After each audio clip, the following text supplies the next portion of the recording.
n'ubuntu bw'Imana. É graça de Deus. Kandi turashimiye n'abakozi batwizigiye E agradecemos também aos servos que nos confiaram. bakaduha akanya kugira ngo tugire icyo tuvuganye n'ishingiro ry'Imana. Nos deram este tempo para conversar com a igreja. Yesu nabahumugisha. Jesus abençoe. Nawe Yesu nabahumugisha ko wagiriye ubuntu ukemera kumva ijwi ry'Imana ukaza. Jesus abençoe a ti também que tiveste graça e ouviste a voz de Deus. Yesu E naguhezagire. Jesus te abençoe. Amen. Amém. Tudatevye rero reka dusome ijambo ry'Imana Sem demoras, vamos ler a palavra de Deus. yanditswe mu butumwa bw'isiko bwanditswe na Matayo. Está neste livro, no Evangelho segundo Mateus. Matayo igice cya 11 Mateus capítulo 11, ku murongo wa 12. verso 12. Matayo 11 Mateus capítulo 11, ku murongo wa 12. versículo 12. Soma nanjye ndaza gusoma. Santo Evangelho segundo Mateus capítulo 11, versículo 12 diz: E desde os dias de João Batista até agora se faz violência ao reino dos céus e pela força se apoderam dele. Amém. Havuga ngo uhereye mu gihe cya Yohana Umubatizi ugashitsa n'ubu barabandanira ubwami bwo mu ijuru, ababandana bamunyakurisha ubuhizi. Amen. Amen. Umutwe w'ijambo twishimiriza O tema da palavra de hoje uvuga ati ubwami bwo mu ijuru. diz o reino dos céus. Abazobujamo Os que vão alcançar, os que entrarão, bazoba ari abahizi. serão Abahizi, abanyenkomezi. valentes. Ubwami bwo mu ijuru O reino dos céus buzojamo abanyenkomezi, abahizi. só vão entrar lá os valentes. Si jewe nabivuze, Não sou eu quem falou isso. ni Yesu yabivuze. Foi Jesus quem falou. Yavuze ati uhereye mu gihe cya Yohana Umubatizi Ele disse desde os dias de João Batista ugashitsa n'ubu até hoje, abantu barabandana as pessoas fazem violência babandanira ubwami bwo mu ijuru, procurando o reino dos céus. kandi kugira ngo babunyakure baburonke E para poder ter ou alcançar, bazoburonkesha n'ingufu n'ubuhizi n'inkomezi. eles vão alcançar ou apoderar-se dele pela força. Uyu Yohana Umubatizi Este João Batista yaje ari integuza veio como alguém que preparava. kugira ngo ategurire Yesu inzira, Ele preparava o caminho de Jesus. kugira ngo ategure imitima y'abantu kugira ngo bakire Yesu. Ele preparava o coração das pessoas para que pudessem receber a Jesus. Ubu butumwa Yohana Umubatizi yazanye Este evangelho que João Batista trouxe yavuze ati mwihane disse: arrependei-vos, kuko ubwami bwo mu ijuru buri hafi. porque é chegado o reino dos céus. Mwihane Arrependei-vos. niryo tangazo Yohana Umubatizi yaje avuga. Este é o anúncio que João Batista veio dizendo. Irindi tangazo, Outro anúncio: ubwami bwo mu ijuru o reino dos céus buri hafi. está próximo. Hari ubwami bwari buzwi n'abantu bose, Há um reino que era conhecido por toda a gente. ubwami bwo mu isi. O reino da terra. Ariko Yohana avuga ubundi bwami Mas João falou de um outro reino butari bumenyerewe kumva, que não era costume ouvir. ubwami bwo mu ijuru. O reino dos céus. Mwihane kuko Arrependam-se, ubwami bwo mu ijuru buri hafi. porque próximo está o reino dos céus.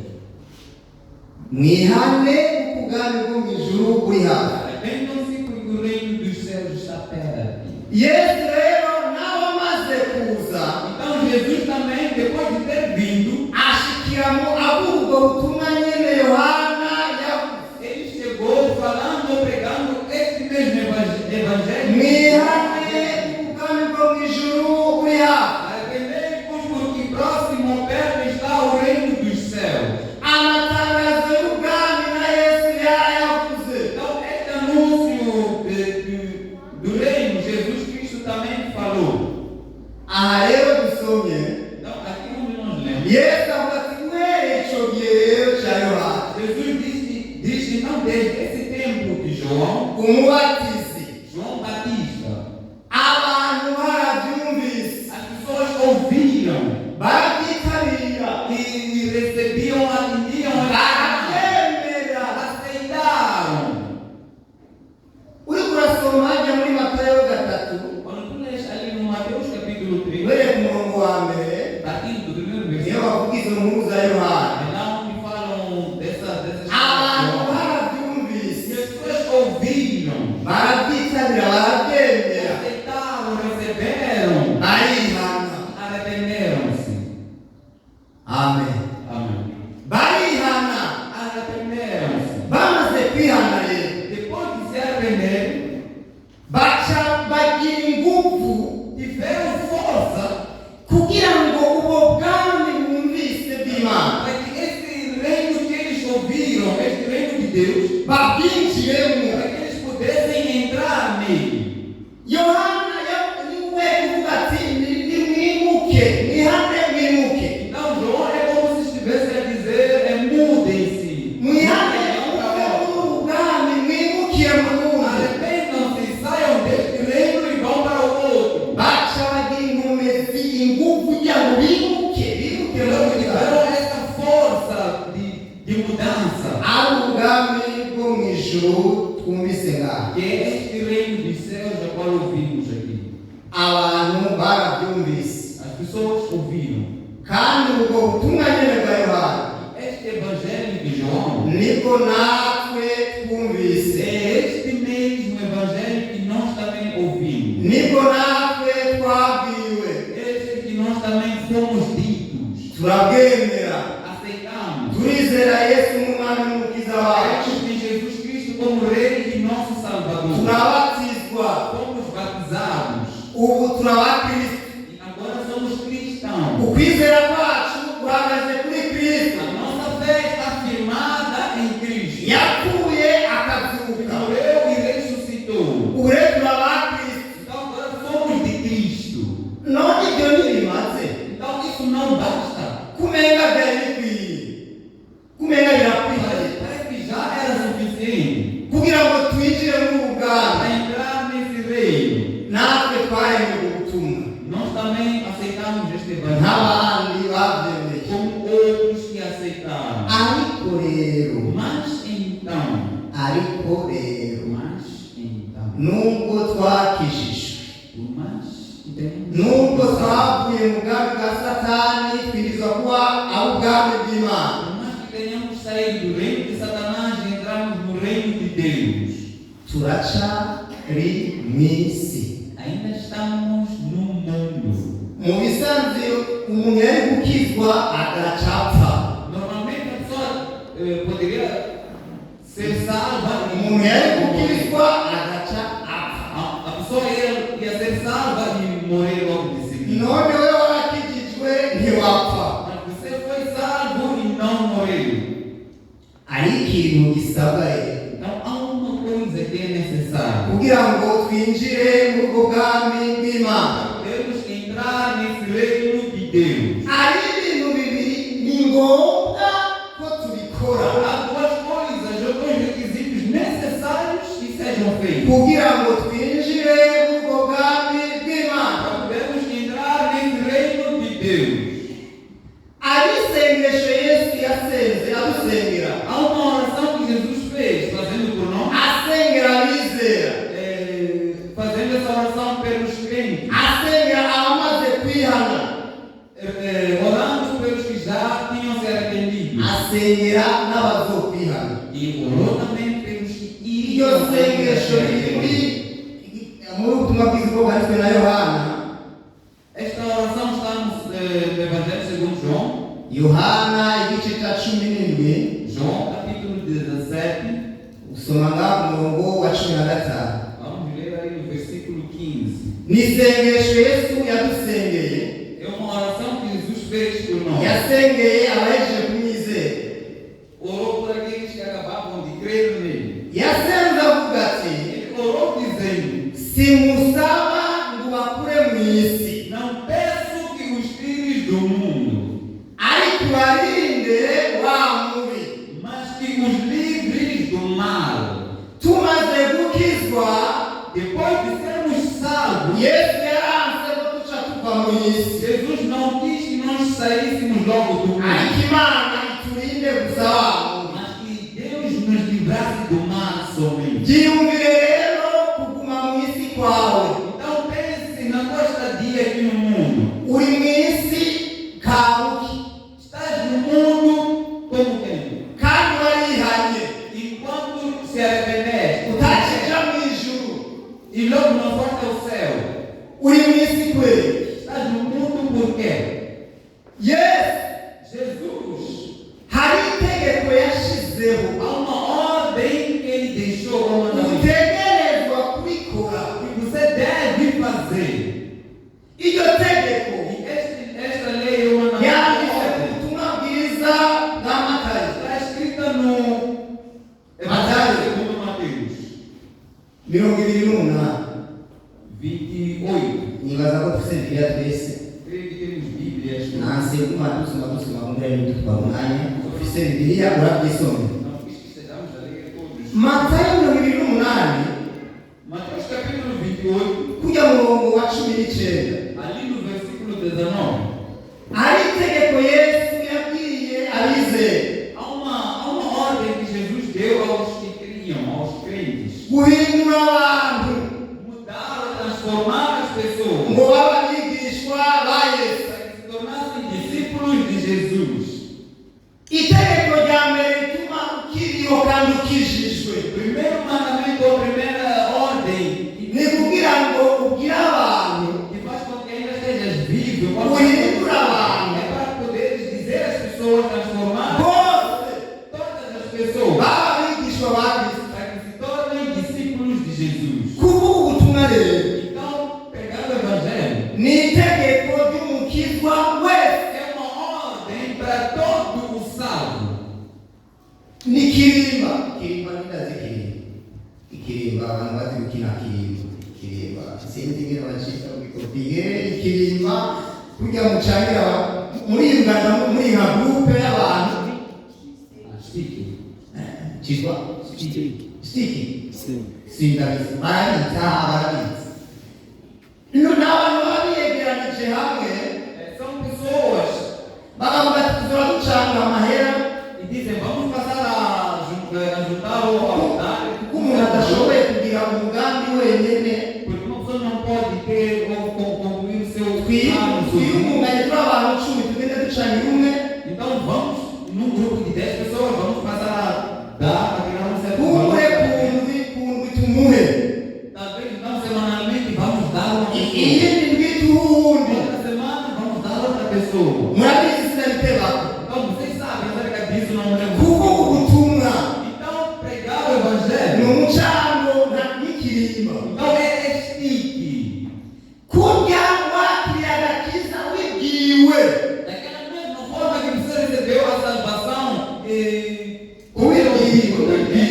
Ukwizera kuzana no kumva. então, porque a fé é trazida por ouvir. Nawe ufite itegeko ryo kubwira uwundi. Então, você também tem esta ordem de dizer, pregar para o outro. Ugombye kurangira muri iyi si ubeho imyaka myinshi. Então, se você quiser viver muito tempo aqui no mundo, Uba umuhizi wo kuvugira Kristo. seja valente pregando para Ukoreshe Jesus. ingufu zose ushoboye. Usa toda a força possível. Bisabwe n'amaheri yatange É necessário até dinheiro kugira ngo ubutumwa bwiza buvugwe tu. para que o Evangelho seja pregado só.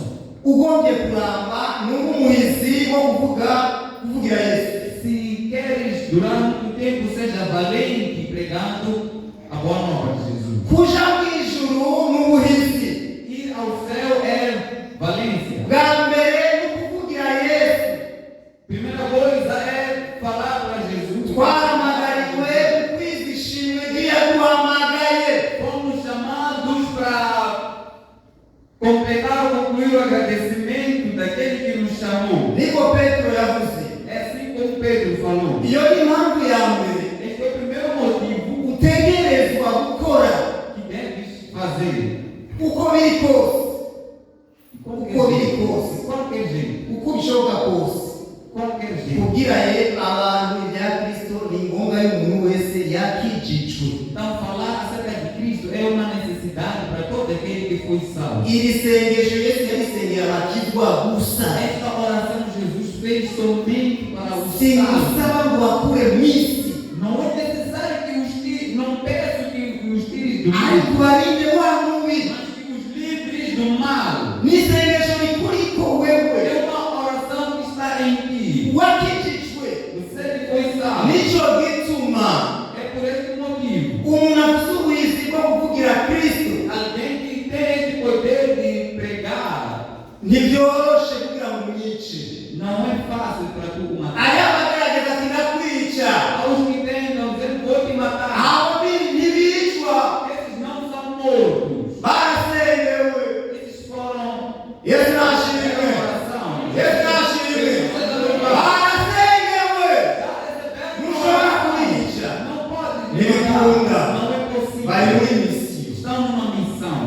Bari muri misiyo. Sim, estão N'ubu ukiriho reka, Então não ainda warakuye, já tem ababigerageje bariho, os que tentaram, ariko twarasengewe, mas fazemos twarasengewe. uma oração. N'ubuhizi rero, Então seja valente. ahantu hose uherereye, ahantu hose uri, Qualquer sítio onde uri estiver, ku ishuri, estamos na escola. bwira abo mwigana ibya Kristo. Diga aquele que o seu coração Uri ku kazi, bwira abo mwigana ibya Kristo. se está no trabalho, Abakozi ukoresha mu maduka, vuga. aos seus empregados, fale de Cristo. Ariko uvuga ngo umuntu aramubwiye ngo yarabyanze. Não diga, eu me falei, mas negou.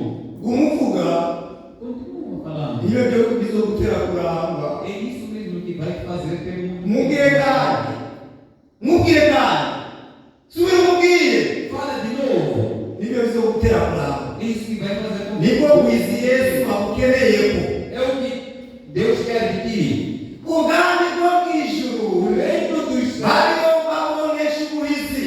se apoderam com força. Cya mbere ni ubuhizi mu kuvuga ijambo A ry'Imana. primeira coisa é o valentismo na palavra de Deus. Aho uherereye hose. Em qualquer sítio onde estiveres. Cya kabiri, Segundo ponto, uteka kuba umuhizi. deve ser valente. Kizotuma uja mu ijuru. Isso vai fazer com que tu alcances o céu. Ni ukugwana. É lutar. Ni ukugwana. Lutar. Intambara yo kwizera. Uma guerra da fé. Turafite intambara yo kwizera. Nós temos uma guerra da fé. Twebwe abizeye Yesu Kristo nk'umwami n'umukiza wacu. Os que cremos em Jesus Cristo como Rei e Salvador, Tumaze kwemera ubutumwa bwiza, depois de aceitar a boa nova tukihana, e nos arrependemos, twarimutse. nós mudamos. Kera twari mu bwami bwitwa bwa Satani, Antes estávamos no reino de Satanás. kandi Satani burya arafise ubwami. E Satanás ele tem um reino. Iyi si turimo, Neste mundo onde estamos, Satani niwe ayiganza, Satanás é que comanda ou reina. kandi nawe nyene E ele mesmo, aratiyumvamo. ele sente isso. Satani nawe arabizi ko ari we ayiganza. Ele sabe que ele é que reina aqui. Usomye muri Matayo 4, Quando tu lês em Mateus capítulo 4, runguruka gatoya muri Bibiliya yawe. espreita um pouco nessa tua Bíblia. Matayo 4 ku murongo w'umunani. Mateus 4, versículo 8. Satani abwira Yesu, Satanás dizendo a Jesus, turabona Satani ko aragerageza Yesu. nós vemos ele tentando a Jesus. Si uko Satani ataramuzi Yesu, Não é que Satanás não conhecia, yaramuzi neza, ele não conhecia muito. ariko ngaho ko aragerageza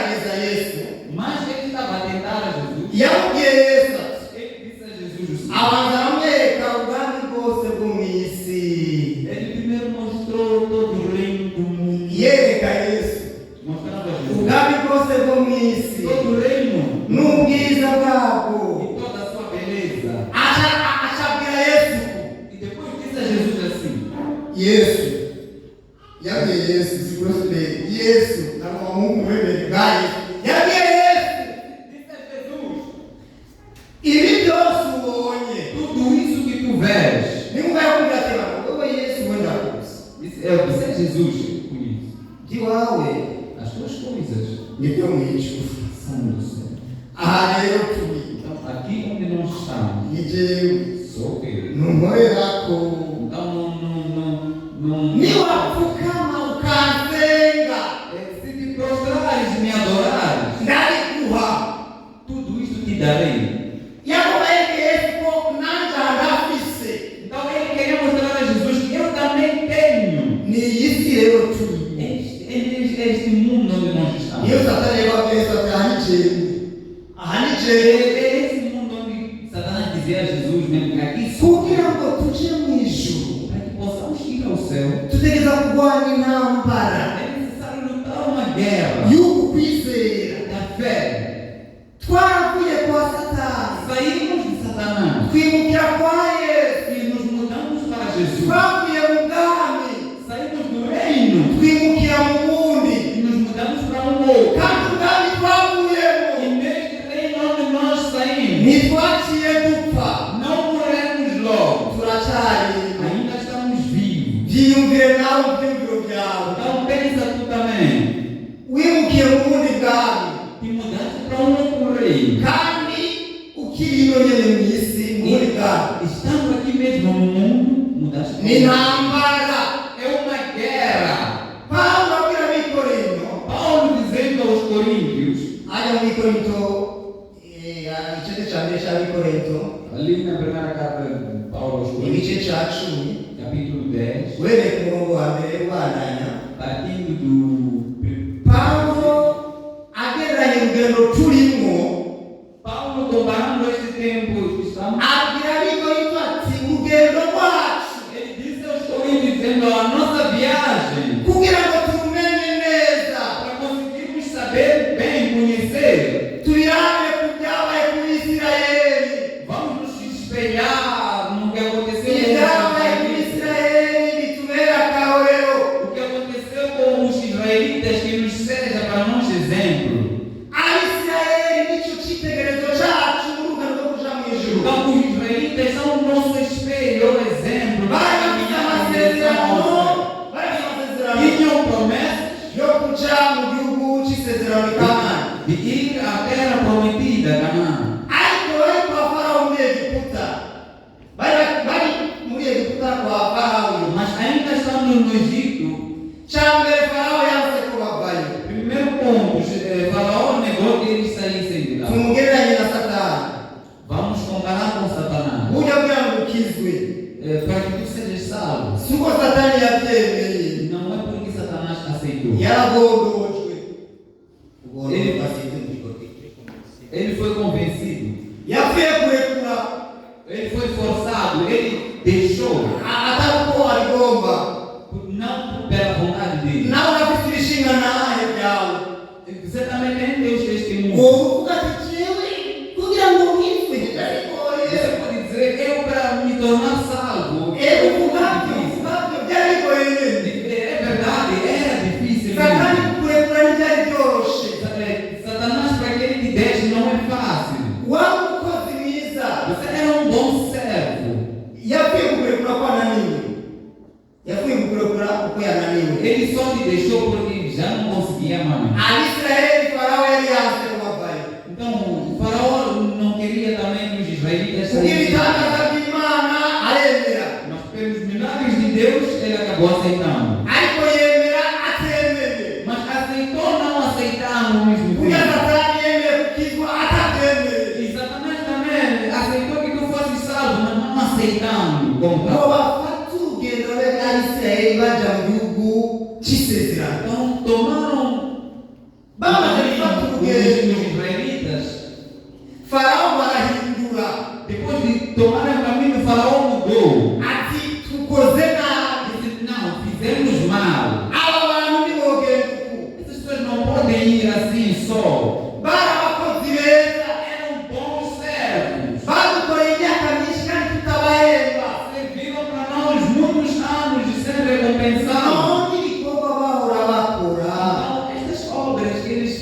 viviam kuri gusa de bola, de tutabahemba, sem lhes darmos nada. abantu tuzobikoresha tubahemba, Então, essas pessoas que nós vamos, ayo mahera azobahemba essas pessoas que nós vamos pagar, de onde é que há de vir este dinheiro? nayo tworonka. Não teria, não baca vai bagira imigambi ati ni ukubagarukana bagaruke não pensaram, é melhor bagaruke. que eles voltem. Farawo acabonye inyuma, E Faraó logo lhes seguiu. ntiyagomba kubica, ntiyarajanye no kubica, Ele não lhes seguiu para lhes matar. yarajanye no kubagarukana Ele só ia lhes trazer de volta bongere bamukorere. para que lhes servissem de novo. Kurya Satani yabwiye Yesu ati niwamfukama rero ndabiguha. Daquela mesma maneira que Satanás disse a Jesus: se prostrar Imana irwanira Abisirayeli, Deus lutou pelos israelitas. nubwo Farawo yagerageje, Por mais que Faraó tenha tentado, Imana irabajabura cya kiyaga gitukura, Deus lhes fez atravessar ou passar pelo mar ingabo za Vermelho. Farawo zibonerayo. E os homens, o exército de Faraó, morreram. Imana ibikoze igitangaza ku bantu bayo. Deus fez um milagre para o seu Niko povo. ndavuga intambara y'abizera Eu falo de uma guerra dos kugira ngo povos bashike mu gihugu cy'isezerano. poderem chegar à terra prometida. Ari intambara bahura nazo, Há uma guerra que eles confrontam. baba barajabutse igiyaga gitukura, Logo passaram o mar vermelho barashima Imana, e louvaram a Deus. baravuga aleluya, Disseram aleluia. ikiremeye kabisa biremeye. Foi possível. Ibiva mu Miriyamu niyo yatanguye gutera A korasi, Bíblia diz que Miriam é que começou a cantar. baritabira bararyoherwa, Receberam, começaram a cantar. ariko kuko bararyoherwa Mas que se alegravam. ntibari bashike mu gihugu Ainda cy'isezerano. não tinham chegado à terra prometida. Bamaze gutanga urugendo rero rwo mu bugaragwa, Depois de terem iniciado esta viagem no deserto, haca haza ikibazo cyabaye kinini kurusha icya Farawo. chegou um problema que foi maior que o do faraó. Yesu nadufashe, Que Jesus nos ajude. haleluya. Byiyumvire nawe, Pensa então tu também. Abisirayeli bamaze imyaka 430 muri Egiputa. Os israelitas ficaram 430 anos no Egito.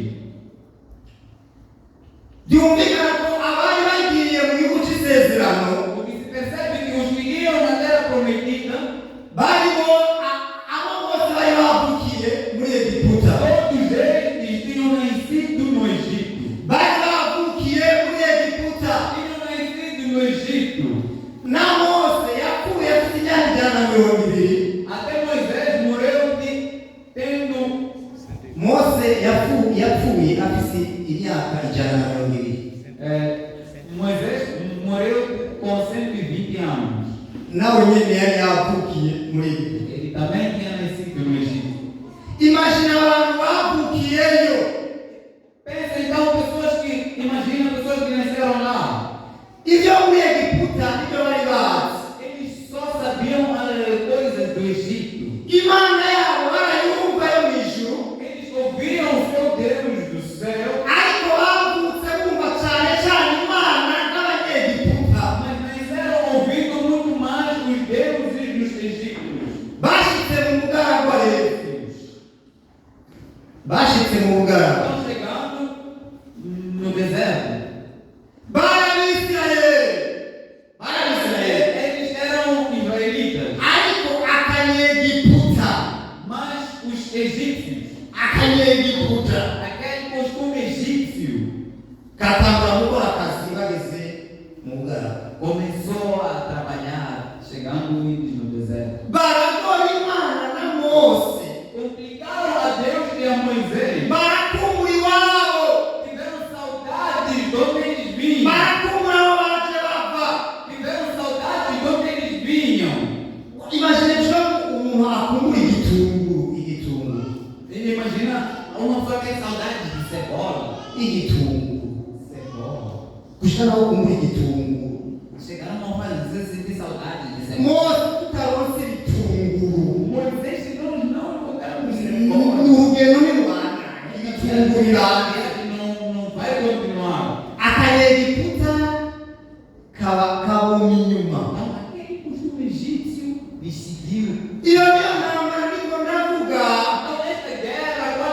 urashobora kutazoja mu ijuru Você pode não ir ao céu, kandi ukijijwe mas salvo. kubera iki? Por causa de quê? aho wavuye.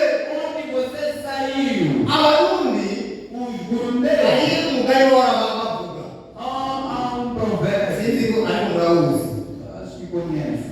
bavuga ngo Eles diziam o seguinte: aho wavuye. onde você saiu? Si Bibiliya n'Abarundi, Não é Bíblia, si Bibiliya não é nta muntu birimo, n'Abarundi bavuga. versículo que diz, Aho wavuye onde você saiu? ntihakuva inyuma. Não sai de ti. Aho wavuye Onde você saiu? ntihakuva inyuma. Não sai de ti. Akanyegiputa karanga kubava inyuma. Aquele pequeno costume egípcio não quis sair dele. Nubwo wakijijwe Por mais que tenha sido salvo, babagore bari muziranye kera aquelas mulheres que você conhecia bariko baraza não havia. bya bintu bya kera, Aquelas outras coisas há muito tempo. za nzoga wanywa, Aquelas bebidas que tu bebias. ya nyota igusanze bimugakiza. Te encontra na salvação. Kera wari amahera kubera fraude wariba, kera wari amahera kubera wiba. Antes tu tinhas dinheiro ou conseguias dinheiro porque roubava. Wadandaza ibintu wibye cyangwa yuko Vendias coisas roubadas amahera akaza ari menshi, e vinha muito dinheiro. ariko ubu uri mugakiza Agora que estás na salvação, kutambuye guhomba. tu precisas começar a perder. Akanyegiputa kagusanze mugakiza.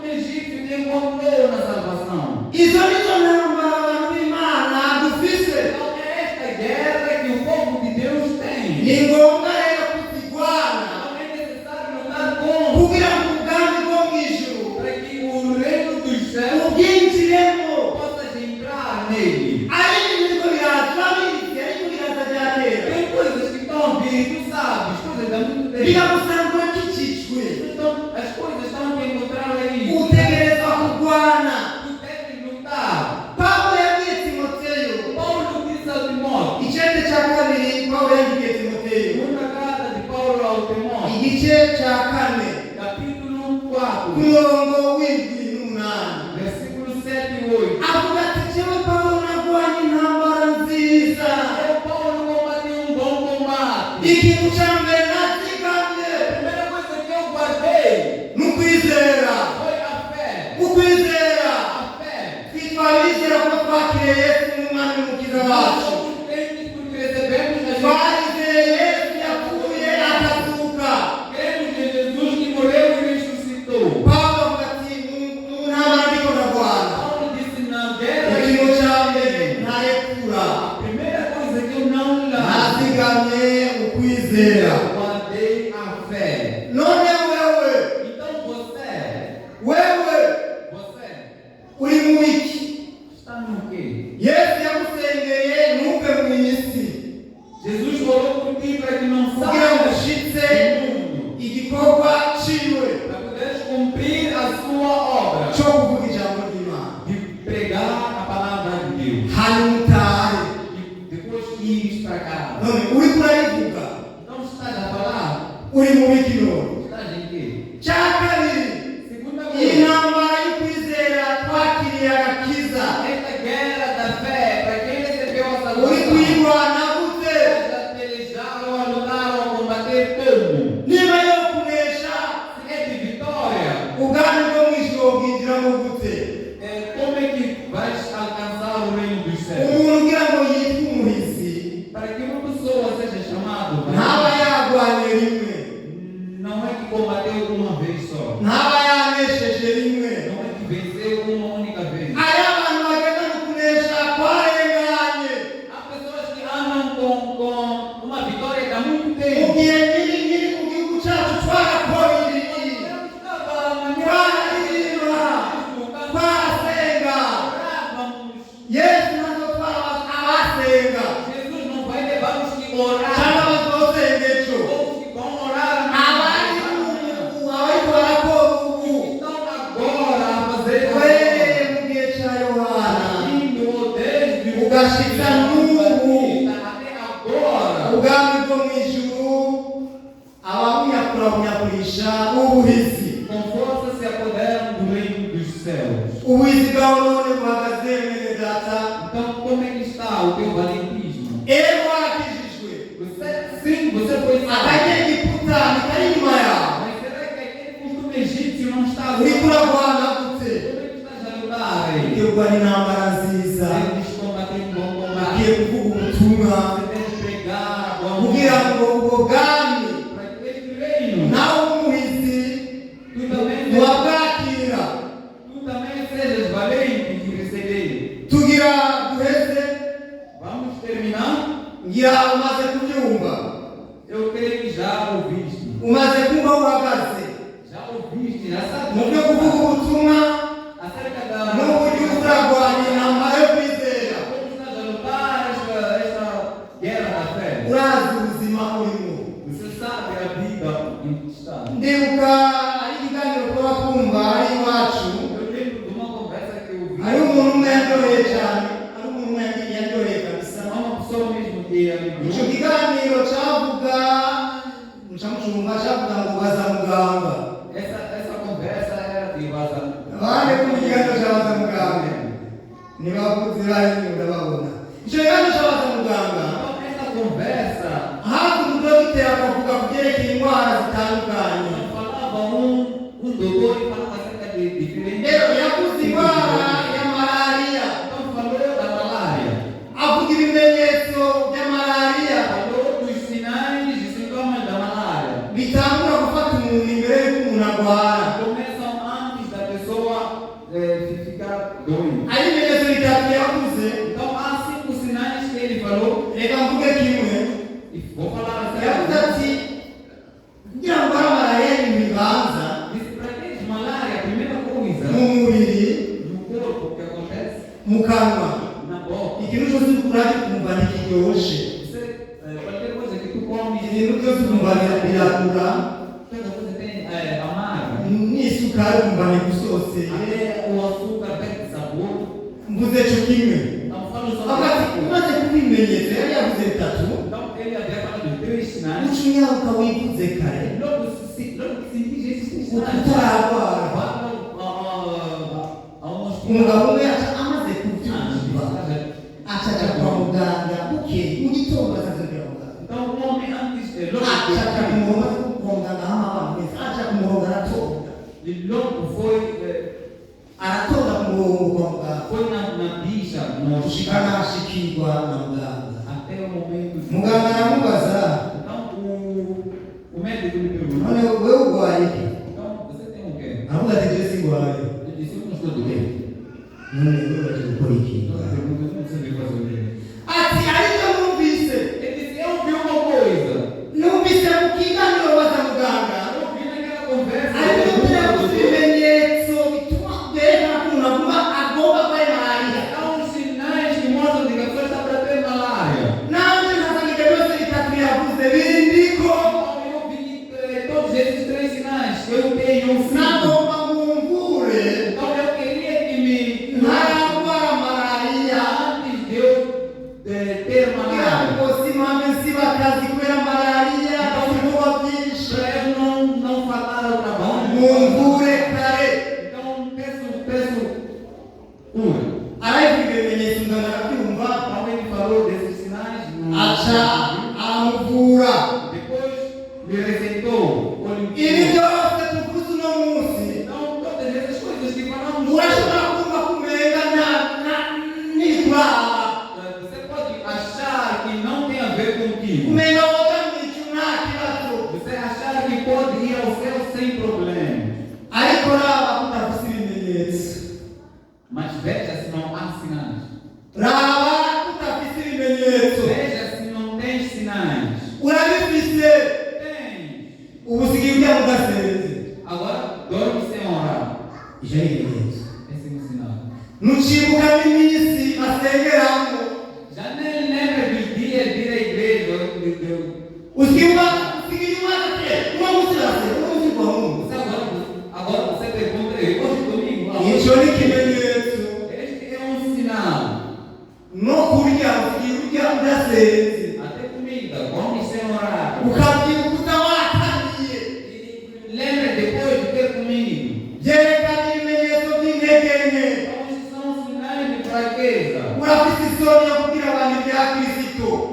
vergonha de falar para pessoas acerca ibyo disso. ni ibimenyetso.